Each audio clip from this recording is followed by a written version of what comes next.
Previously on solo leveling Ragnarok, following the intense battle with the demonic brothers, Suho learned of Essel's hardships and the crumbling state of her homeland.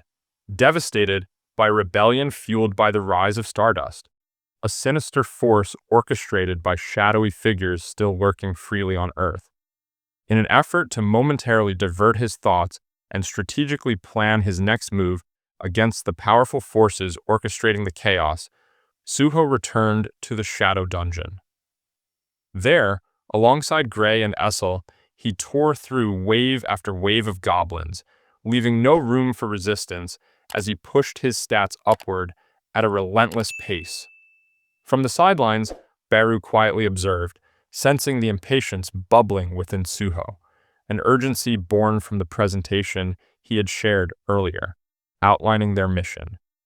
Their objective was to extract critical information about the Apostle of Atarim from Lee Min-sung, the man at the helm of the Stardust distribution network.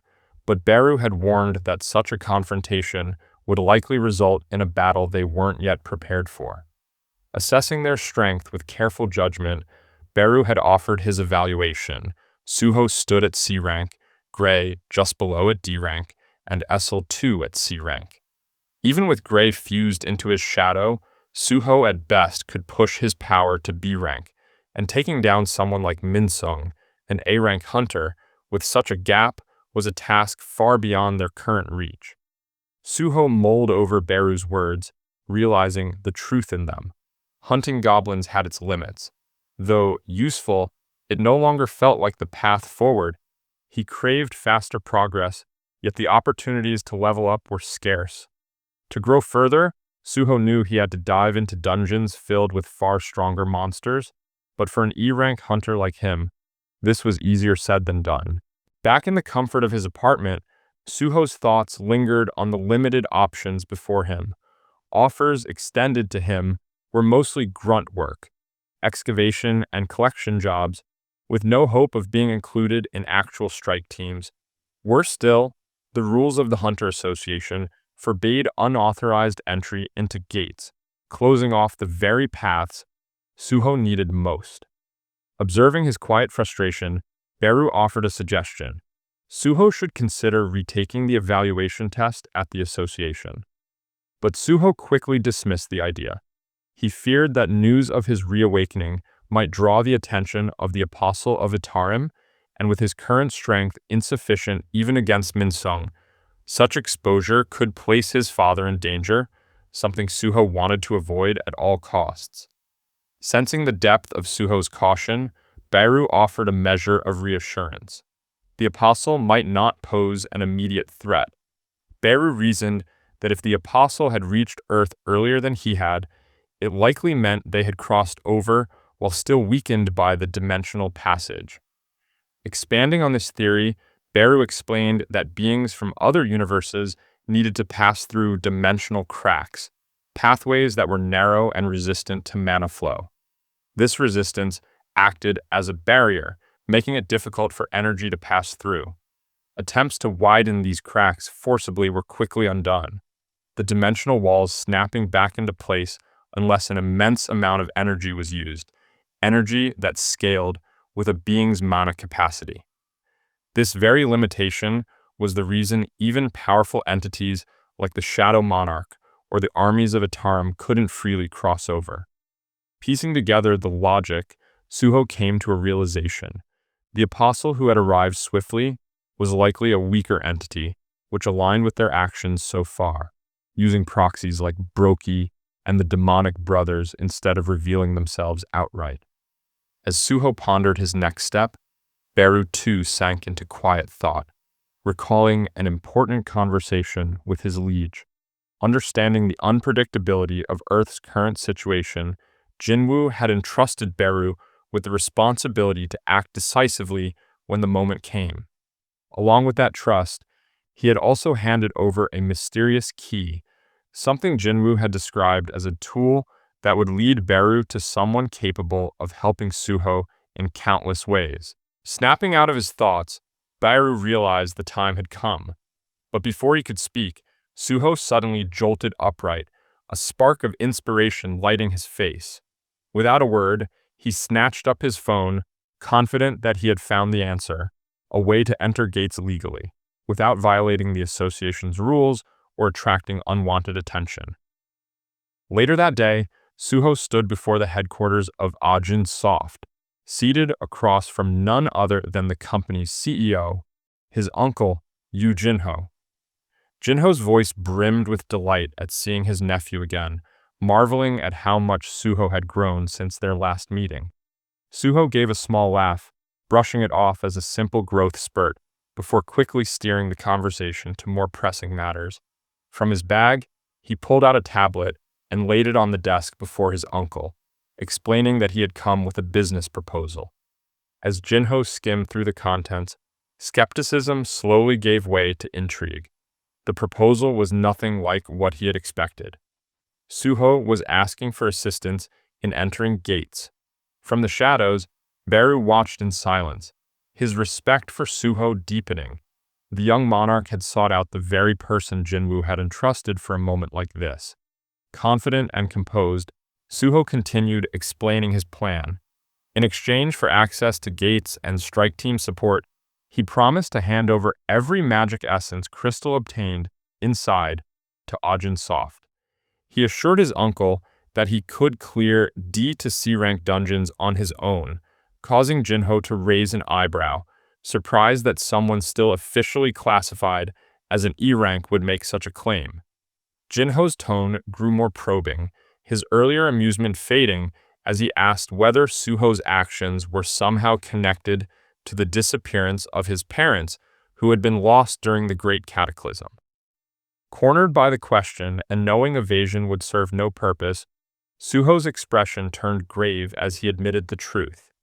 He revealed his identity as an awakener, capable of leveling up. But he didn't stop there. He spoke of invaders from another universe hiding on Earth and of the urgent need to grow stronger to stop them.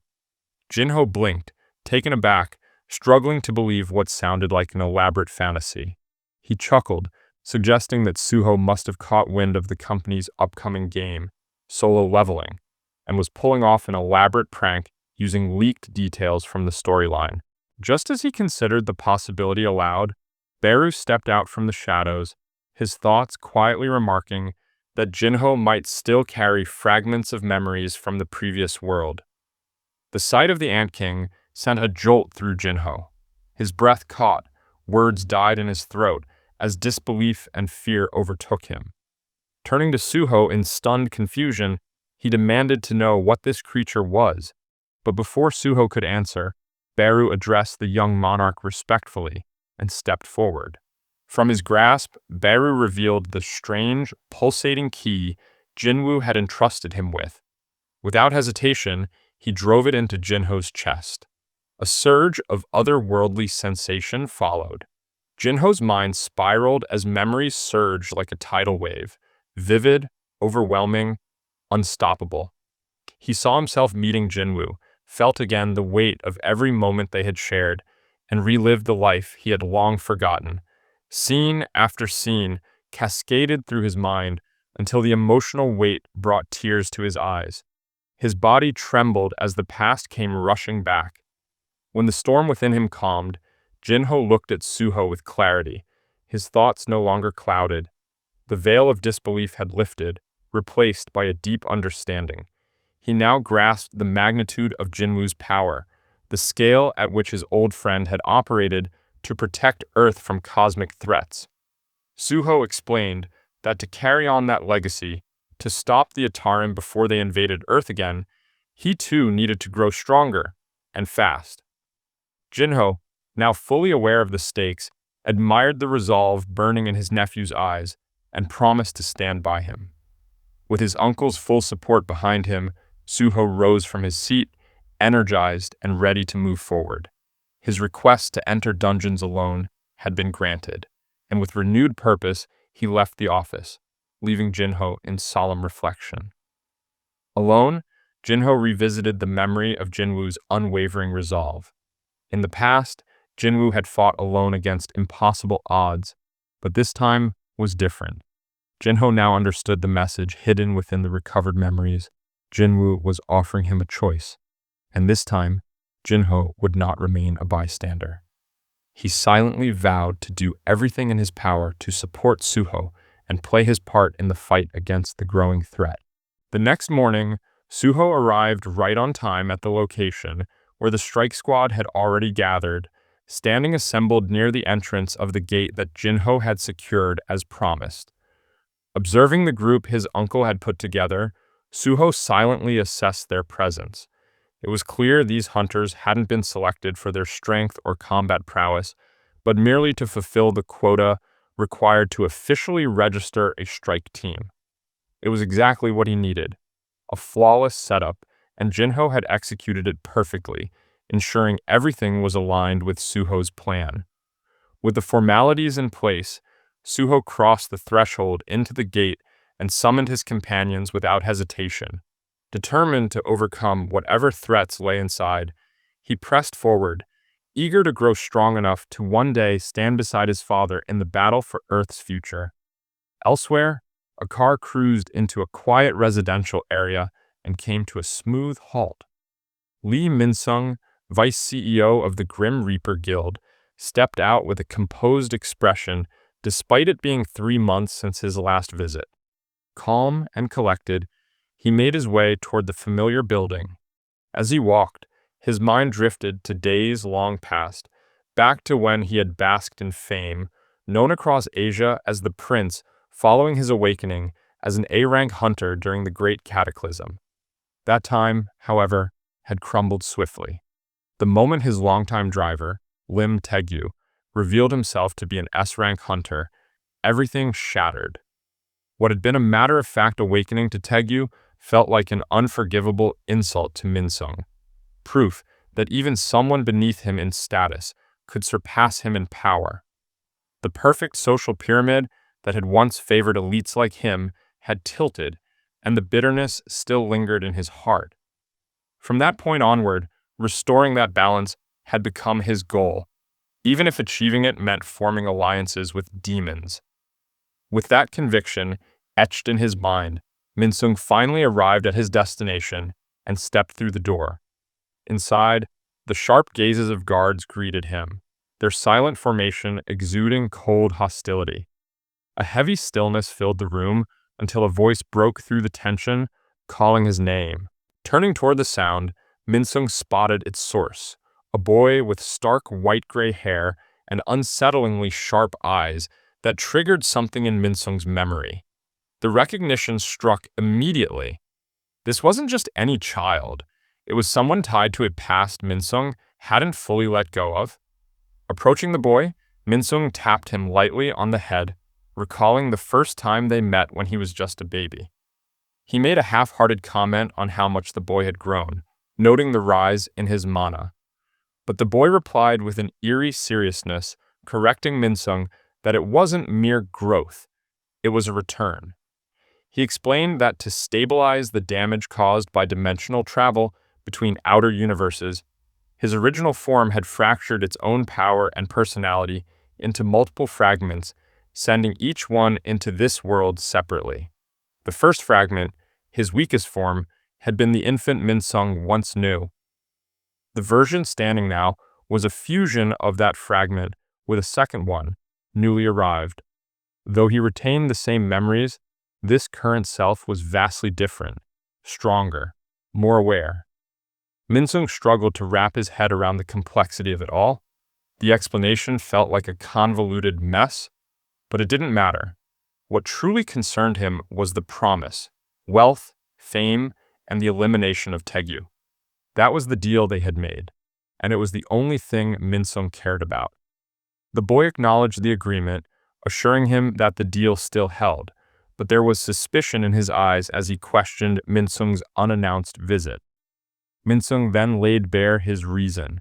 There had been setbacks. The Stardust manufacturing process had suffered recent blows. The Hyena Guild, which supplied the firewood, and the factory in Seoul had both been wiped out. Their operation had taken a major hit, and Min-sung was there to collect more stardust to keep things afloat. The boy paused, absorbing the news, and calmly asked if Min-sung had figured out how the attacks occurred. Minsung mentioned hearing vague rumors about a masked hunter being behind the destruction of the Hyena Guild, but dismissed it without concern. That careless attitude and lack of a contingency plan didn't sit well with the boy. His gaze darkened, and he questioned whether his previous self had erred in choosing Minsung as a pawn. The remark hit harder than intended, and something snapped in Minsung. In a sudden blur of motion, he surged forward, pressing a cold blade to the boy's throat. His eyes narrowed as he threatened to kill him on the spot, warning that he would not be treated as a disposable puppet. But the boy remained unfazed, and that calm in the face of danger only deepened Minsung's unease. Before he could act further, everything changed. An oppressive force flooded the room. The boy's mana erupted outward, blanketing the air with suffocating pressure. It was as if the entire building bowed to his will. Around them, the guards who had been motionless seconds ago now shifted, their bodies ready to pounce. Each of them moved under the boy's command, primed to tear Minsung apart if given the signal. Realizing the peril, Minsung's demeanor shifted instantly. He stepped back with a forced grin, his blade lowering as he dismissed his earlier action as a poor joke. The boy didn't respond. He didn't even look at Minsung. With an air of disinterest, he let the offense slide, stating that he still saw some usefulness in him. Soon, the suffocating grip of mana around the room began to fade, and as the tension lifted, one of the guards stepped forward and opened a briefcase, revealing several crystalline vials, stimulants with a stardust concentration nearly 100 times stronger than the typical variant. The boy explained that, once diluted, the stimulants could yield vast quantities of stardust, and unlike the standard product used by low-ranking hunters, this version was potent enough to affect even someone like Minsung, an A-ranker. Minsung eyed the vials cautiously. He understood the power they held, but said nothing more. Silently, he took the case and turned toward the door. Just before stepping out, he paused and glanced back, offering the boy a single reminder, urging him not to forget his promise. There was no reply. The boy's attention had already drifted toward the distant horizon outside the window. Somewhere far away, he could sense it. Another fragment was approaching, a fragment of strength. With it, he would reclaim an even greater share of his lost power. And when that time came, there would be no more need for secrecy. That moment would mark the turning point, the beginning of the true invasion. Meanwhile, in another part of the city, Suho had been clearing dungeons at a relentless pace. It had begun with smaller, low-ranked gates, but recently he had pushed into higher-level ones, taking on tougher opponents with Essel and Gray fighting at his side. He had even begun mining mana crystals at remarkable speeds, employing an entire workforce of goblin summons to streamline the process. Currently, Suho was engaged in a fierce battle with a C-rank dungeon boss deep underground. The massive spider-like beast swung its clawed limbs with terrifying speed, but Suho moved with sharpened reflexes, slipping through each attack like a blur. Tired of evasion, he lunged forward with his dagger unsheathed and activated Storm Slash. Pouring all his strength into the strike, he slashed at the monster with full force, but a system notification promptly appeared, warning that the target's resistance was too high, nullifying the paralytic effect of his attack. Unfazed, Suho quickly shifted tactics. He leapt high into the air, fists clenched tight, and surged forward again, this time channeling his mana with renewed focus and force. With a crash, he slammed his fist into the monster's massive jaw. Then, swiftly drawing his dagger again, he launched a flurry of precise slashes, each cut executed with increasing confidence and power. He could feel it, how far he'd come. The pride of standing alone against a C-rank boss and holding his ground was undeniable. Not only had his level risen, but his battle instinct and efficiency had sharpened considerably. Just then, an idea sparked in his mind. Ruler's authority, a skill he'd mostly used to manipulate objects, But what if he infused it directly into his strikes? Testing the theory, he focused, pouring invisible force into his arm as he leapt again. Light streaked from his hand as he brought it down with full force. The impact sent the spider crashing into the dungeon floor with a thunderous crack. A system notification soon appeared before Suho, confirming the defeat of the giant arachne, immediately followed by the familiar message indicating he had leveled up once again. Letting out a deep breath, Suho leaned against the enormous lifeless body of the beast. The battle had drained him, and he could feel the toll that using ruler's authority in such an aggressive, physical way had taken on him. While undeniably powerful, the technique demanded a significant amount of mana and willpower, leaving behind a wave of fatigue. Not long after, he made his way back to his team, where Easel greeted him with a congratulatory nod and a spark of admiration in her eyes. Beru, who had been lurking nearby, informed him that all the valuable monster materials had been successfully collected as well, a report that brought visible satisfaction to Suho. Opening his system window, Suho took a moment to appreciate the convenience of the integrated store function. The materials they had gathered could now be sold directly. No need for bartering, middlemen, or market trips. It was clean and efficient. As Suho browsed the inventory, Beru spoke up, his eyes fixed thoughtfully on his young monarch.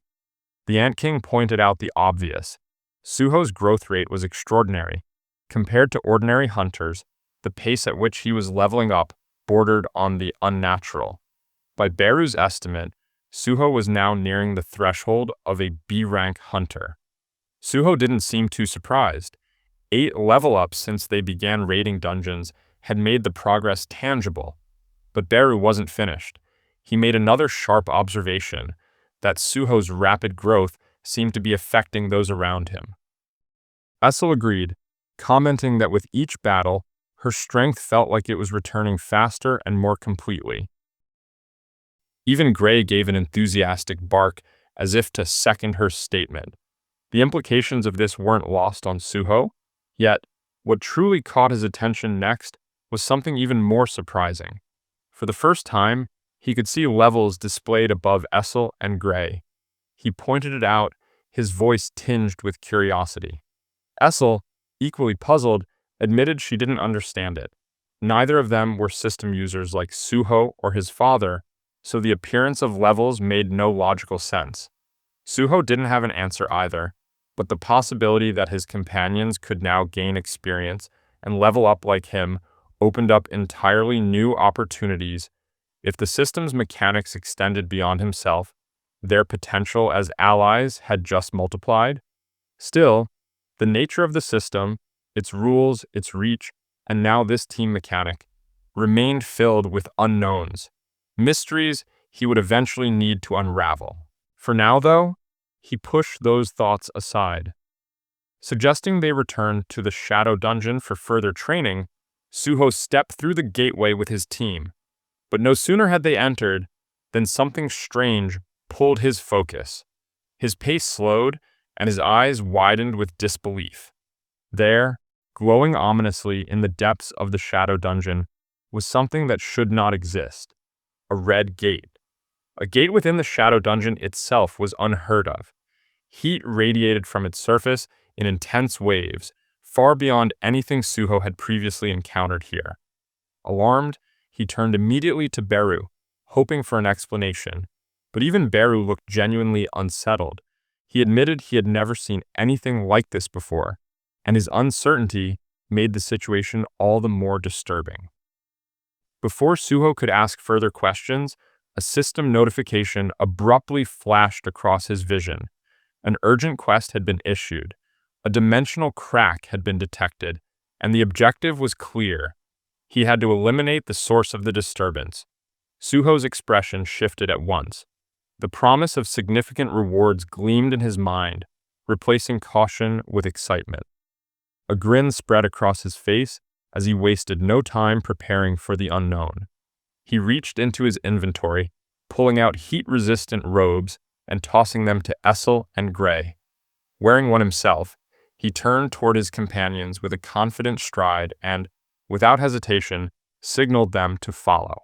Far away, on the other side of the world, a gentle wind rolled across a vast desert, brushing over endless dunes beneath a merciless sun.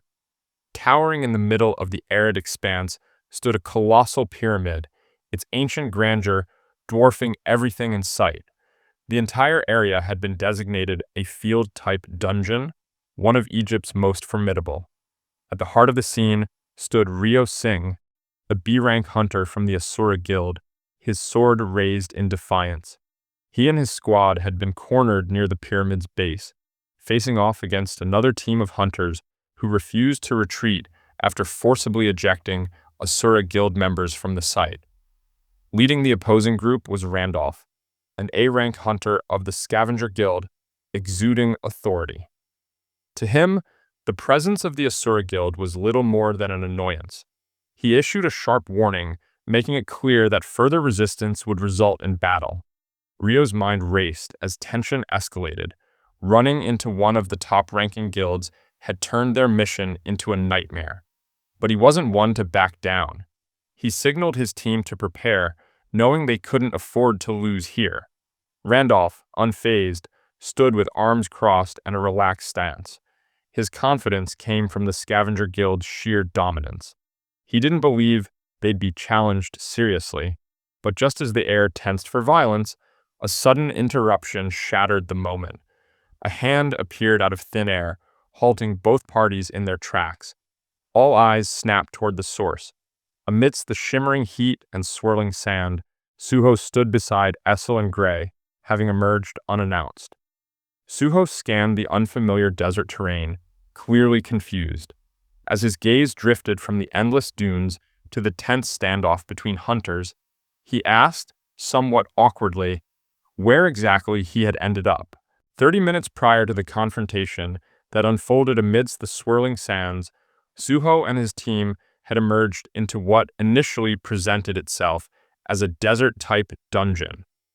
The blazing sun and endless dunes set the stage, but it was Beru who first noticed something far more significant. His gaze locked onto the looming pyramid in the distance, and from that ancient structure, he could feel the immense mana pulsing outward like a beacon. However, it wasn't just the desert or the pyramid that unsettled them. As they journeyed deeper into the strange terrain, anomalies began to pile up. Scattered across the sand were rusted cars, collapsed metal fencing, and remnants of barbed wire, elements that simply didn't belong in a typical dungeon environment. These contradictions stacked uneasily, making Suho and his group question whether this was even a dungeon at all. Attempting to steady his team, Suho shook his head and chose to focus on what mattered most. He reassured them that as long as the original gate linking them to their place remained intact, they had nothing to worry about. To confirm this, Suho decided to double-check the gate personally. Without delay, he stepped through the portal, but what should have been a simple verification ended in disbelief. Suho returned almost immediately, his expression dark, eyes shadowed by the weight of what he had discovered. The gate was gone, vanished without a trace. The mood shifted. Their only known exit had evaporated. They were trapped. Trying to navigate this new problem, Suho pressed onward, hoping to find anyone who could provide answers about their current location. That was when he stumbled upon the tense standoff between two groups of hunters. Hoping for clarity, Suho questioned the gathered hunters about where they were, but Ryo eyed him with suspicion. In his mind, Suho was likely another opportunistic hunter from the east, looking to lay claim to the pyramid dungeon alongside the Scavenger Guild. Meanwhile, Randolph viewed the situation with contempt. His cold eyes lingered on Suho, though his thoughts briefly drifted to a cryptic conversation with his guildmaster, Thomas Andre. He remembered Thomas recounting an ominous prophecy, one spoken by Granny, the old seer whose visions were known for their uncanny accuracy. Her prophecy had mentioned a life born from death, a figure who would emerge from a shattered seal, one fated to appear at a tomb and possessed the ability to raise the dead. The timing had aligned too perfectly with the sudden appearance of the pyramid dungeon in Egypt, its tomb-like presence tied eerily to death and rebirth. Thomas had drawn the connection and sent Randolph to seize the dungeon for the Scavenger Guild, and when Randolph had asked what to do, should others interfere, Thomas had been clear: handle it the Scavenger way, with force and without hesitation. Snapping back to the present, Randolph's gaze sharpened as he issued Suho a final warning. If Suho had come to claim the dungeon, he'd best leave. But Suho, now assured that this place was indeed a dungeon and likely the source of the dimensional crack from his urgent quest, had no intentions of backing down. Resolute, Suho posed a calm yet firm question. What would happen if he refused to leave? Randolph didn't take kindly to defiance. Rage surged in his chest as he drew his blade and struck with thunderous force, bringing it down in a fiery arc aimed to finish the interloper in one blow. But to his surprise, Suho nimbly dodged the attack and countered with a swift, powerful punch to Randolph's chest. The strike landed cleanly, yet Randolph didn't flinch. Instead, he retaliated with a crushing blow of his own, sending Suho hurtling backward into a nearby wall, shattering it on impact. With the air now thick with tension, Randolph's jaw tightened as he snapped at his men, ordering them to wipe out the Asura Guild and take Suho down with them. Seeing Suho struck down, Ezel's eyes narrowed as fury consumed her. Without hesitation, she and Gray leapt into the fray, charging the scavenger hunters with lethal intent. Rio, too, roared into battle, refusing to let the Scavenger Guild claim victory without a fight. In the meantime, Suho pulled himself from the rubble, shaking the disorientation from his head. As the battlefield unfolded in chaos around him, his eyes narrowed with grim resolve. If completing the urgent quest meant prevailing in this conflict, then there was no choice but to win. With that in mind, Suho sprang forward, launching a flying kick at an armored hunter. The blow connected cleanly with his opponent's jaw, yet the hunter didn't fall. He merely grinned. The hunter's durability gave Suho pause. He clenched his fist, briefly contemplating whether to use his new technique reinforced by ruler's authority. But hesitation took hold. The technique was too powerful. If he used it recklessly, it might kill his opponent. However, before he could act, a blur of motion cut through the battlefield. A figure slashed past Suho with surgical precision, blade flashing in the sunlight. A crimson arc followed the motion as the scavenger hunter's throat was cleanly slit. The man collapsed. Suho turned, startled by the timely intervention. It was Rio. With sharp eyes and a hardened expression, Rio questioned Suho's hesitation, challenging whether he truly feared taking a life.